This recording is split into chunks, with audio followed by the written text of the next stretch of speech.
కృతజ్ఞతాస్తుతులు తెలియపరుస్తున్నాము. అలాగే ఈ అవకాశం ఇచ్చినటువంటి మన ప్రియులు, నేడు అధ్యక్ష పదవిని చేస్తున్నటువంటి ప్రియులు శంకర్ గారికి నా ప్రత్యేకంగా ఉన్నారండి.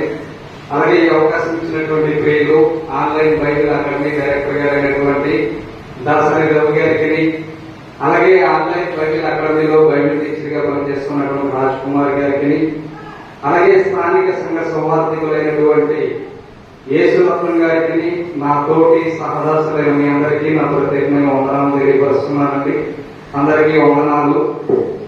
ఈ దినము ఆత్మీయ సహవాస కూడికను బట్టి, ఈ దినము నాకు ఇచ్చినటువంటి అవకాశాన్ని బట్టి మరి ఇక్కడ వాక్యం చెప్పాలని నేను ఆశపడుతున్నాను. ఈ దినము మనం ఆలోచన చేయబోతున్నటువంటి అంశము ఎవరిని బట్టి మీ విశ్వాసం ఉంది అనే అంశాన్ని ఆలోచన చేద్దామండి. క్రైస్తవులకు ఉన్నటువంటి విశ్వాసము ఎవరిని బట్టి ఉండాలి అనేది ఈ దినము మనం ఆలోచన చేయబోతున్నాము.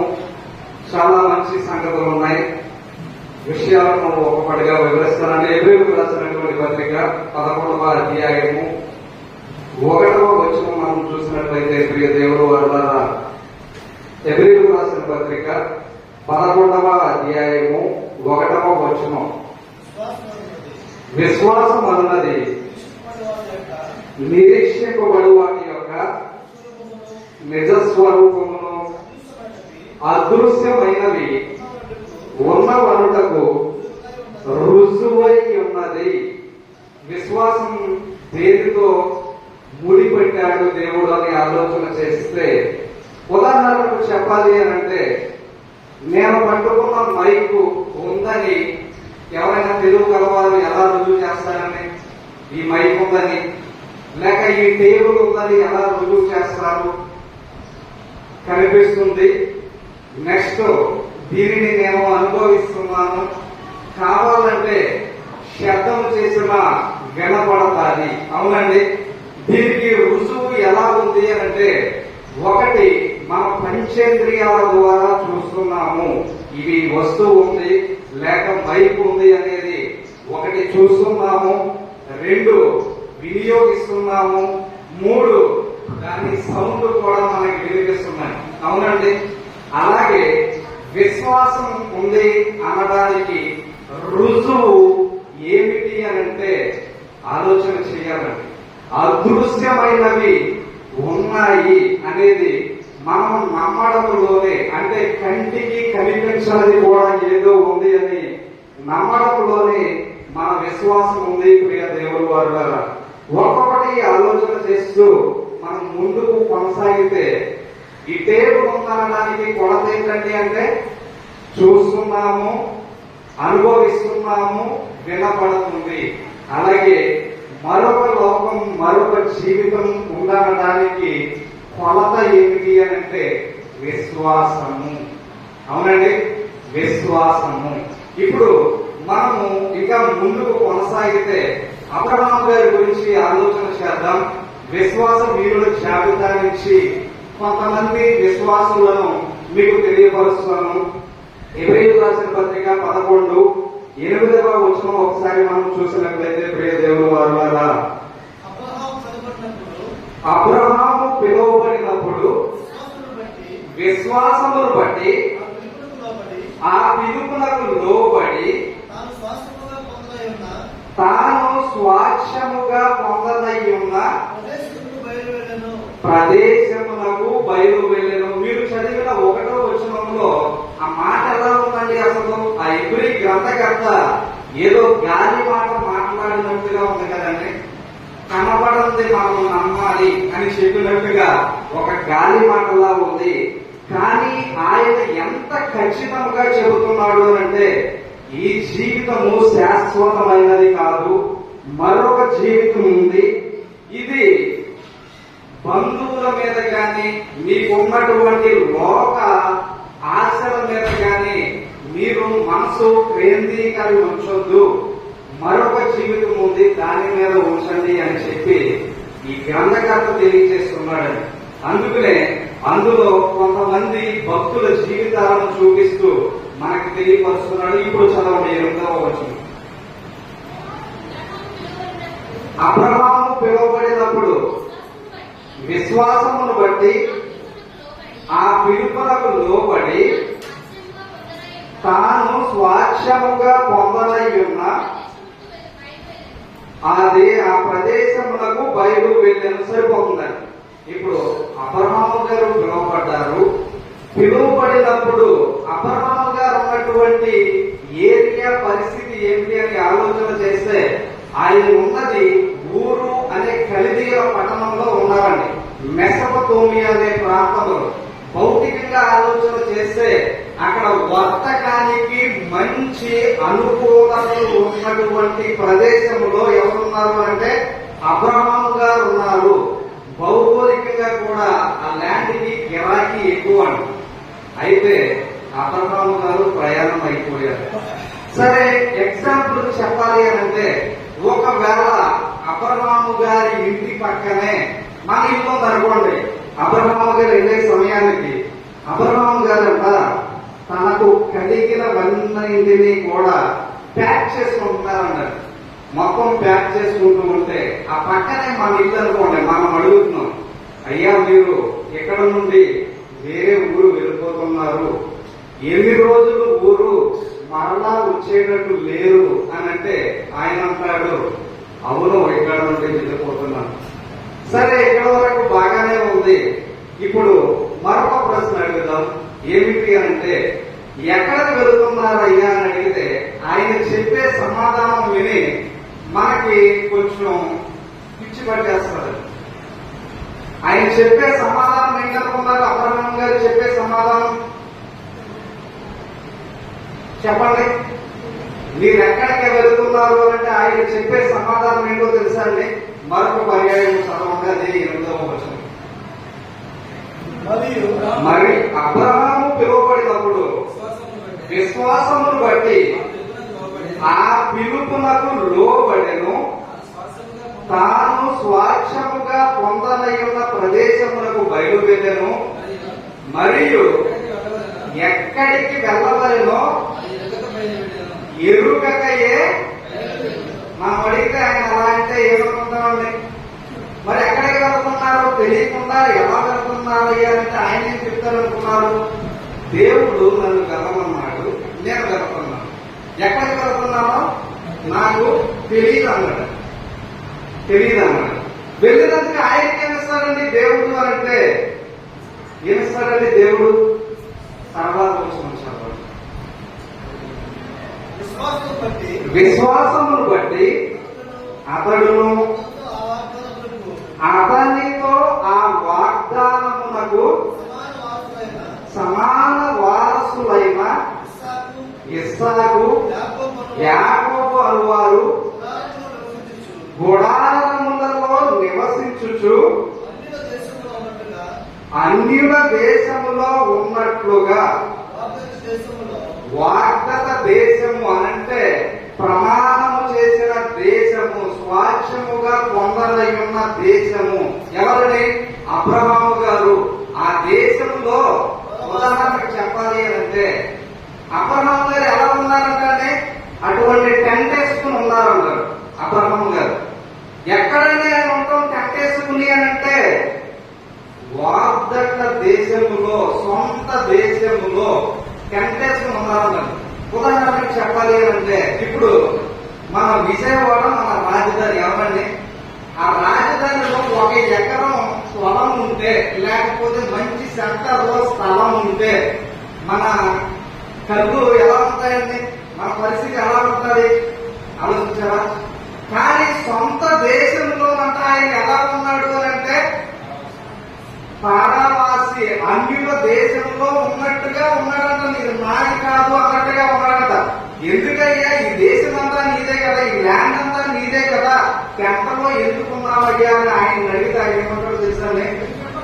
సీరియస్ గా నాకు ఇక్కడ ఉండాలని లేదంటాడు. ఒకవేళ ఇప్పుడే నన్ను ప్యాకప్ అంటే నేను రెడీ, వెంటనే ఆయన దగ్గరికి వెళ్ళిపోవడానికి రెడీ అంటున్నాడు. ఇది ఎవరి దగ్గర చూసామంటే అబ్రహాము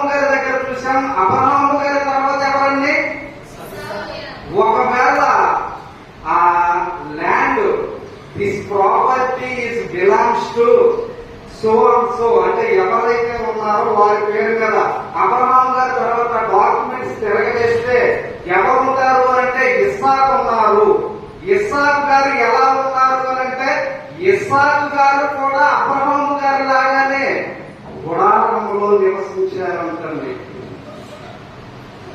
విశ్వాస వీరులు అనగానే మనం ఎవరిని అనుకుంటాము అని అంటే విశ్వాస వీరులు అంటే యుద్ధాలు చేసిన వారు, సింహాల నోరు మూయించిన వారు, కత్తులతో పొడిచేవారు, ఇలా ఇటువంటి వారిని చూసి వీరులు అనుకుంటామండి. కాదు, వీరులు అని అంటే ఎవరు అని బైబిల్ చెబుతుంది అని అంటే అన్ని అనుభవించే అవకాశం ఉన్నప్పటికీ అన్ని ఇవి నావి కాదు, ఇక్కడ నేను ఉన్నాను, ఎప్పుడు ప్యాకప్ అంటే అప్పుడు మేము రెడీ చేసుకోవాలి అని అనుకునే మనసు అబ్రహాం గారి తర్వాత ఎవరుందండి.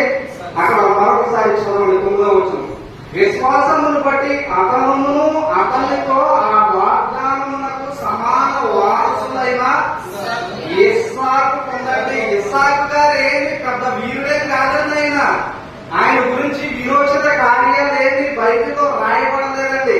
ఒకే ఒక రమ్యమైన మాట ఉంది ఆయన గురించి. ఏంటి అంటే తండ్రి మాటకు లోబడి తలపంచాడండి బలి అయిపోవడానికి. దాని గురించి తప్పితే ఇంకేం లేదండి ఆయన గురించి.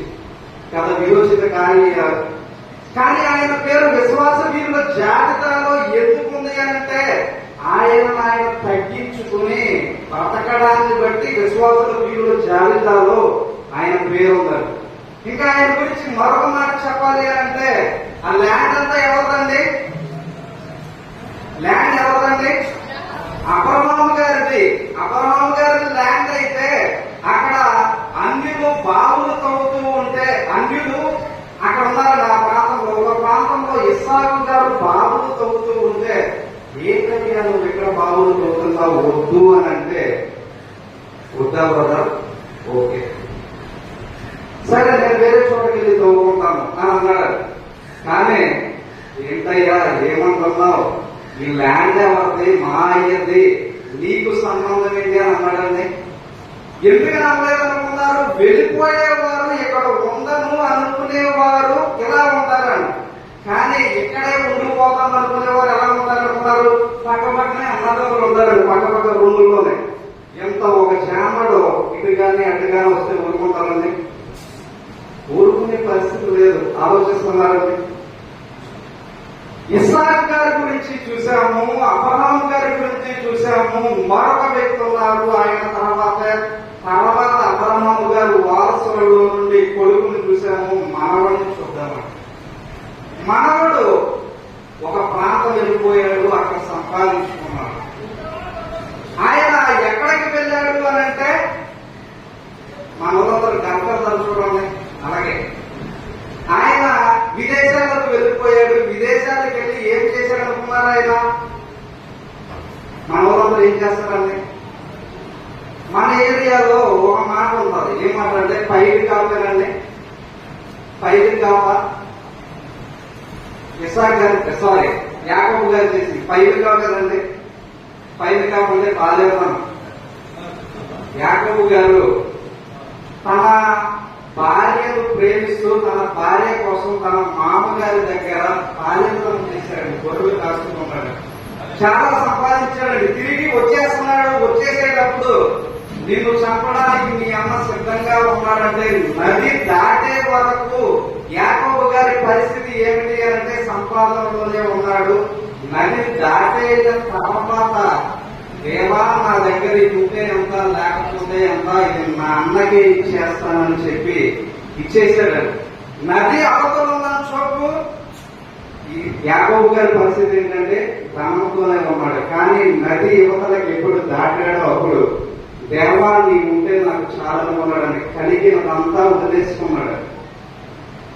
వదిలేసి ఇప్పుడు ఎలా ఉన్నారు అంటే అన్యుల దేశంలో ఉన్నట్టు. సపోజ్ మన ఇల్లు ఉందండి, ఆ ఇల్లు ఎవరికైనా అద్దెకిచ్చామంటే ఒక మేకి మనం కొడతామంటే ఓకే, అతను ఒక రోజు కొట్టాడు అనుకోండి ఊరుకుంటారు. రెండో రోజు కొడితే ఎవరిదనుకున్నారు? ఇల్లు సొంత ఇంట్లో ఎలా ఉన్నాడంటే అద్దెంట్లో ఉన్నట్టు ఉన్నాడు అంటారు. అగ్గిట్లో ఉన్నట్టున్నారు దేవుని వల్ల. ఎందుకు ఉన్నారు అని ఆలోచన చేస్తే మనం ముందుకు కొనసాగితే ఊరికినే లేరండి. వారు ఏం కావాలనుకున్నారు? 9-10 వచనం చదవండి. ఎలయనగా దేవుడు దేనికి శిల్పియు నిర్మాణకుడై ఉన్నాడో పునాదులు గల ఆ పట్టణము కొరకు అబ్రహాము ఎదురు చూచుచుండెను. సరిపోతుందండి. దేనికోసం ఎదురు చూడలేదండి అబ్రహాం గారు అంటే, ఈ భూమి మీద భూమి అంతా దేశం అంతా ఆయనదైతే ఆయనతో పాటు ఆయన కుమారుడు ఇస్సాకుదైతే ఆ కుమారుడితో పాటు తన కుమారుడు యాకోబుదైతే ఆ భూమి అంతా కోసం చూడకుండా అంటాన్ని దేవుడు దేనికి శిల్పి నిర్మాణకుడై ఉన్నాడో ఆ పునాదులు గల ఆ పట్టణం కోసం ఎదురు చూశాడంటారు. ఇటువంటి వారిని బట్టి అప్పుడు దేవుడు ఏం చెప్పాడో తెలుసా అండి? వీరి ముగ్గురి గురించి అని ఆలోచన చేస్తే ఈ ముగ్గురు ఏమన్నాడు అనుకున్నారండి? నేను రాజ్ కుమార్ గారి స్టూడెంట్ అని చెప్పుకుంటే ఆయన పేరా, నా గురువు ఆయన చెప్తే ఆయన పేరండి. ఉదాహరణకి చెప్పాలి అంటే అవునండి, దేవుడు ఇంకొక వ్యక్తితో పరిచయం చేయించుకునే అవకాశం దేవుడికి ఉంటానని ఈయన దేవుడు అని ఇంకొకరితో చెప్పించుకుంటాడండి. కానీ ఆయన ఆ మాట చెప్పించుకోవడానికి సిగ్గుపడలేదండి. చదవండి 13వ వచనం నుంచి.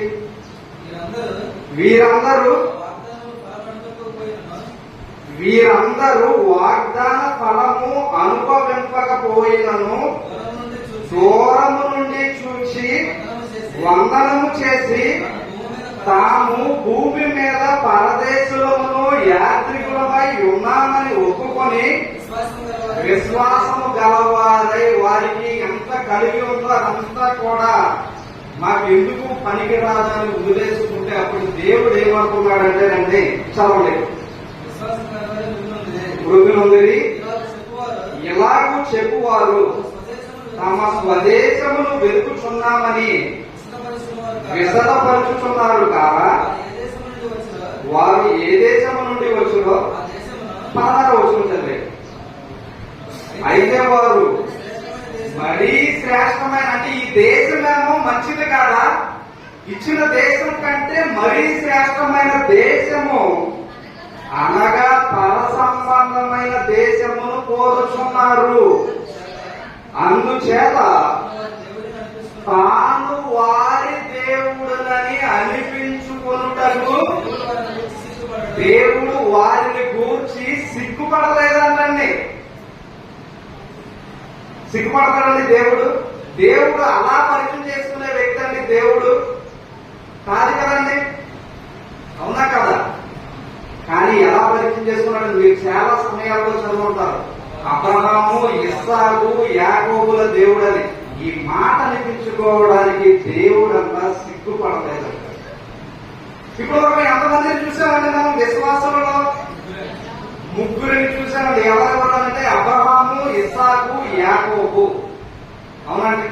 ఇప్పుడు ఆయన చివరి దశలో చూద్దాం. 29వ వచనం చదవండి. విశ్వాసమును బట్టి ఇస్సాకు జరగబోవు సంగతుల విషయమై యాకోబును యాసావును ఆశీర్వదించెను. ఇది ఎప్పుడండి ఆశీర్వదించేది అంటే ఆ ఇస్సాకు అవసాన కాలం అంటే చనిపోయే కాలంలో ఆయన వారిని ఆశీర్వదించడానికి పిలిచాడు. పిలిచినప్పుడు యాకోబు గారు తండ్రిని మోసము చేస్తున్నాడు, తన తల్లి మోసము చెయ్యమని చెప్పింది అనే విషయం మీకు అక్కడ తెలుసు. అయితే యాకోబు నాయన నిన్ను తర్వాత యాసా వెళ్ళిన తర్వాత నాన్న నిన్ను తమ్ముడు మోసం చేశాడంటే, అవునా మోసం చేశాడా, సరే అయిపోయింది ఈ లోకంలోనే కదా అని ఆయన ఏం పట్టించుకోలేదు. అవునండి, వదిలేశాడండి. అది ఎందుకు అనంటే వెళ్ళిపోయే వారు ఇక్కడ ఉండము అనుకునే వారి ఆలోచనలు అలా ఉంటాయి. కానీ ఇక్కడే ఉంటాము అనుకునే వారి ఆలోచనలు ఎలా ఉంటాయి అనుకున్నారు? నా కొడుకు నన్నే మోసం చేస్తాడా? గెటౌట్, ఇంకా నువ్వు ఎప్పుడు మనం మెట్టి ఎక్కొద్దు అని అంటారు కదండి. నీ కొడుకే నేను ఓకే ఇక్కడ ఉన్నా కదా ఫోన్లో ఉన్నది కాదు, నీ భార్య నిన్ను మోసం పర్లేదు ఓకే ఇక్కడ ఉన్నా కదా అనుకున్నాడు. చాలా సింపుల్ గా బ్రతికేశాడు. అలా సింపుల్ గా బ్రతికేయడాన్నే విశ్వాసం. విశ్వాసానికి మరొక అర్థమే సింపుల్ సిటీ అంట. సింపుల్ సిటీగా బ్రతికేయడాన్ని అనుకోవాలి. ఇంకా చదవండి. విశ్వాసమును బట్టి యాకోబు అవసాన కాలమందు యోసేపు కుమారులలో ఒక్కొక్కరిని ఆశీర్వదించి తన చేతికర్ర మొదల మీద ఆనుకొని దేవునికి నమస్కారం చేసిన. దేని మీద అనుకున్నాడు ఈయన? చేతికర్ర మీద కాదండి, దేవుడి మీద. దేవుడి మీద అనుకున్నాడు. చేతికర్ర ఎలా వచ్చిందండి? చేతికర్ర ఎలా వచ్చిందండి? లాస్ట్ గా ఆయన చనిపోయే అవసాన కాలంలో కూడా ఆయన అహాన్ని విరగొట్టించుకుంటే పడితే ఆయన చేతికర్ర వచ్చిందండి. ఆ దేవుని అనుభవం మీద ఆనుకుని తన మనవరైనటువంటి యోసేపు పిల్లలను ఆశీర్వదిస్తున్నాడు అక్కడ ఇస్సాకు గారు. అవునండి, ఎంత తగ్గించుకుని ఉన్నాడండి. ఇప్పుడు మరొక వ్యక్తి దగ్గరికి వెళ్తాం. విశ్వాసం అనగానే ఈ ముగ్గురు ఏం చెప్పారు అంటే, ఎంత ఉన్నా ఇది నాది కాదు, ఇక్కడ నేనున్నాను, నాకు మరొక పట్టణం ఉంది. ఆ పట్టణం ఏంటి అంటే దేవుడు దేనికి శిల్పియు నిర్మాణకుడై ఉన్నాడో పునాదులు గల ఆ పట్టణం వారికి ఇవన్నీ విడిచిపెట్టాడు. ఇప్పుడు మరొక వ్యక్తి వచ్చాడు విశ్వాసం దగ్గరికి. ఎవరు అంటే చదవండి. యోసేపు. చదవండి. యోసేపు తనకు అవసాన కాలం అంటే ఏదో తెలుసండి, మరణకాలం సమీపించినప్పుడు విశ్వాసమును బట్టి ఇశ్రాయేలీయుల కుమారుల నిర్గమమును గూర్చి ప్రశంసించి ఏమని ప్రశంసిస్తున్నాడంటే, ఆయన నేను బ్రతుకున్నంత కాలం ఆయన మీరు ఎక్కడ ఉంటారు, నేను చనిపోయిన తర్వాత మీరు ఎక్కడి నుంచి వెళ్ళిపోతారు, వెళ్ళిపోయేటప్పుడు నాకు కోరిక ఉంది, ఆ కోరిక తీరుస్తారా అని చెప్పి ఎవరంటున్నారు అంటే యోసేపు గారు అంటున్నారు. యోసేపు గారు అంటున్నారు. ఆయనకున్న కోరిక ఏంటంటున్నారు? తన శైల్యములను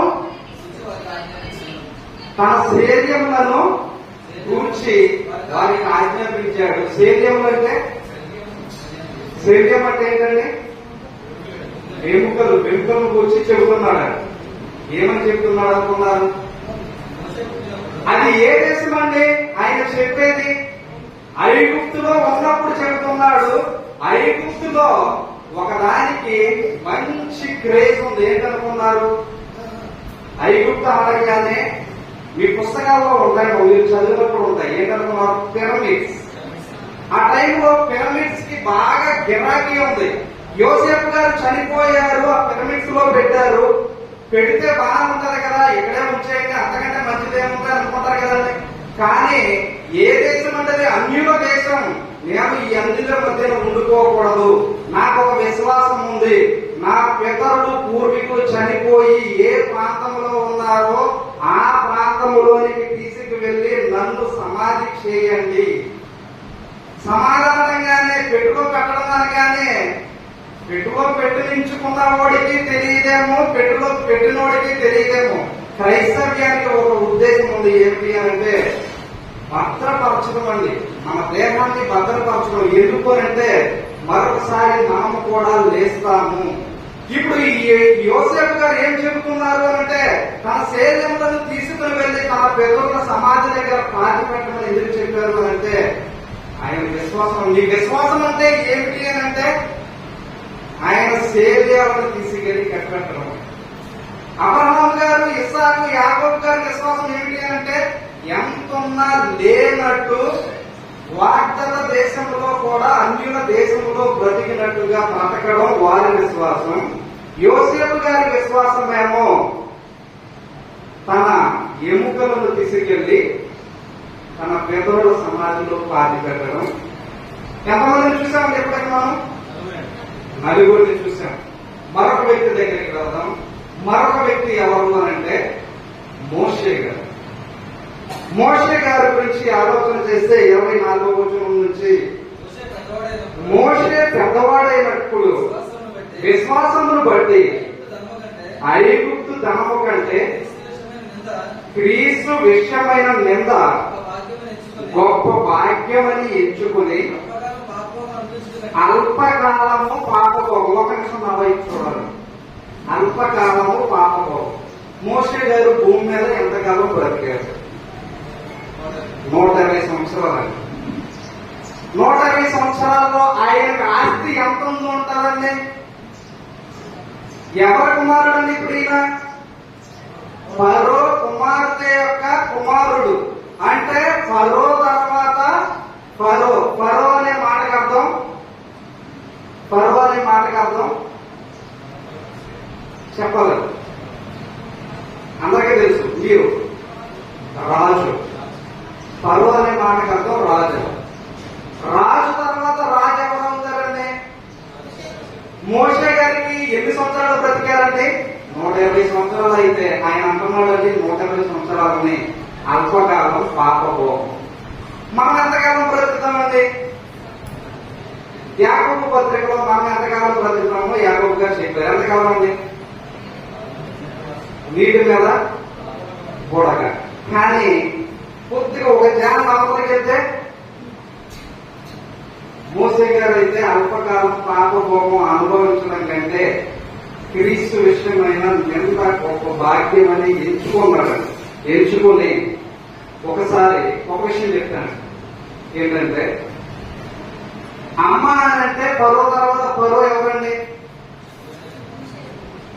ఫరో యొక్క కుమార్తె యొక్క కుమారుడు అనిపించుకున్నట కంటే ఉంది కదా. అమ్మ అంటే ఎవరండి? ఫరో తర్వాత ఫరో ఎవరు? మోషే. అమ్మ అనకపోయినా ఎవరండి? మోషే. ఎవరు లేరు. అవునండి. కానీ ఏమన్నాడండి ఆయన? అల్పకాలం పాపభోగం. ఇప్పటివరకు ఎంతమంది చూశారు విశ్వాసాన్ని? 1 2 3 4 5. వీరందరూ ఎవరైనా ఈ ఆస్తి నేను పోగు చేసుకోవాలనే ఉద్దేశం ఏమైనా ఉందండి? ఏం లేదండి. నెక్స్ట్ మరొక విచిత్రమైన బ్యాచ్ వచ్చారు. ఆ బ్యాచ్ లో పడుతుంది. కొంతమందిని స్కిప్ చేసి ఎవరు వెళ్ళిపోతున్నారు. విచిత్రమైన బ్యాచ్ ఎవరు అని అంటే 35వ వచనం నుంచి చదవండి. స్త్రీలు మృతులైన వారిని పునరుద్ధానము వలన మరలా పొందేది. కొందరైతే మరీ శ్రేష్టమైన పునరుద్ధానము పొందగోరి విడుదల పొందనల్లక యాతన పెట్టబడిరి. ఈ విషయం మీకు అర్థమైందండి? కొంతమంది అక్కడ స్త్రీలు ఉన్నారు. స్త్రీలతో వారి బంధువులు ఎవరో చనిపోతున్నారంటే ఇది చూడాలండి. అందరూ నా వైపు చూడాలి. వారి బంధువులు, వారి భర్తలు, వారి పిల్లలు చనిపోతే అమ్మ మీ వారిని బ్రతికించమంటారంటే కొంతమంది అన్నారంట బ్రతికించమన్నారంట. బ్రతికించారు. కొంతమంది అన్నారంట వద్దన్నారు. ఎందుకు వద్దన్నారు? మరీ శ్రేష్టమైన పునరుద్ధానము పొందగోరి. అందరూ ఏ పునరుద్ధానం కావాలనుకుంటున్నారనుకున్నారు? మనకు అనారోగ్యం వస్తే శరీర సంబంధమైన ఆరోగ్యం కావాలని. ఒకవేళ చనిపోతే మా ఊళ్ళో ఎవరైనా చనిపోతే లేపుతానంటే వద్దాం కదండి. ఒకవేళ లేకపోతే బ్రతికే ఉంటారా చనిపోతారా? మళ్ళా వాళ్ళు చనిపోతారండి. లాజర్ని యేసు ప్రభు సమాధిలో నుంచి లేపాడు కదా. బ్రతికాడా చనిపోయాడు? అయిన తర్వాత చనిపోయాడు.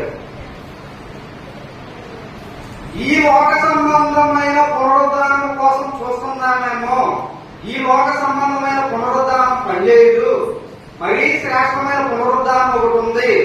మా వాళ్ళు వచ్చిన మరలా ఈ భూమి మీద పోరాటం చేయడమే. ఎవరో వారు చనిపోయారు కదా, మేమున్నంత కాలం ఆ పోరాటం ఏమో మేము చేస్తాము, మా వారిని బ్రతికించొద్దు అని చెప్పి ఆ స్త్రీలు అన్నారని. చదవండి ఇంకా కిందకి.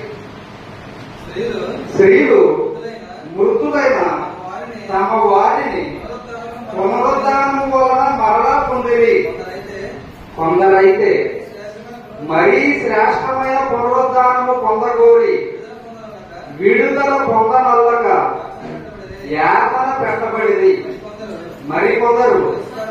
తిరస్కారములను, కొరడా దెబ్బలను, మరీ బంధకములను, ఖైదును అనుభవించిరి.